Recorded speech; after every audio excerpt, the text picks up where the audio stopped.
Welcome back to the Knot of the Week series. This week we are doing a special project and creating a pace counter. The pace counter is also known as Ranger beads or pace count beads. Start by taking your favorite color of 550 cord and measuring between 24 and 28 inches. Cut it at this point.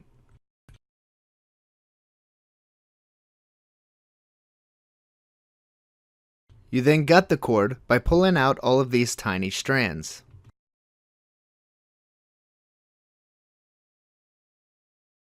Fold the cord over and flatten it out the best you can. From here, melt both ends to keep it from fraying.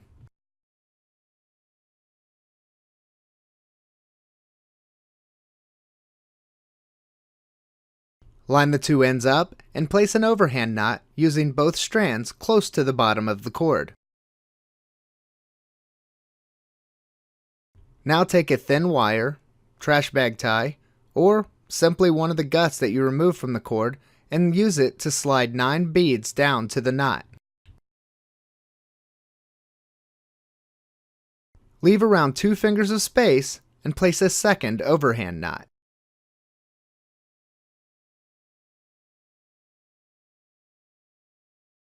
Now, using the same method as before, slide 4 more beads up to this new knot.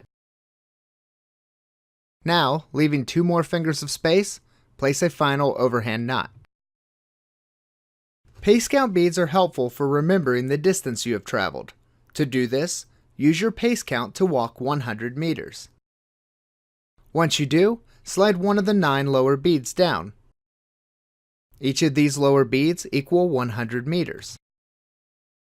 Once you've moved all 9 lower beads, you move them back up and move one of the upper beads down. Each upper bead counts as 1,000 meters traveled. The loop at the top is used to secure the beads to your camelback, backpack, or even a belt loop by tucking the loop around the object and pulling the rest of the cord through it. While a standard set of Ranger beads you buy at the store are usually made of black beads and olive drab 550 cord, you are free to create them any way you would like. You also save a good amount of money as these can cost as much as $13 if you purchase them online. Have fun with different styles of beads and different colored cord to make a unique pace counter for yourself that is also practical when doing land navigation. Note that you aren't limited to color on beads either. There are plenty of beads made with various materials and shapes. Just note that if you go with a larger bead, you may need to use a longer length of cord. Thank you for watching this episode of Knot of the Week. Check back next week when we look at a funny named knot, the turquoise turtle.